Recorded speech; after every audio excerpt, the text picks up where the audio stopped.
கீழ்வானம் வெள்ளென்று எருமை சிறு வீடு கீழ்வானம் வெள்ளென்று எருமை சிறு வீடு மீவான் பரந்தனக்காள் மீக்குள்ள பிள்ளைகளும் பூவான் போகின்றாரை போகாமல் காத்து உன்னை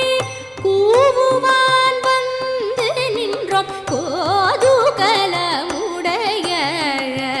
பாவாய் எழுந்திராய் பாடிப்பறை கொண்டு மாவாய் பிளந்தானை மல்லர்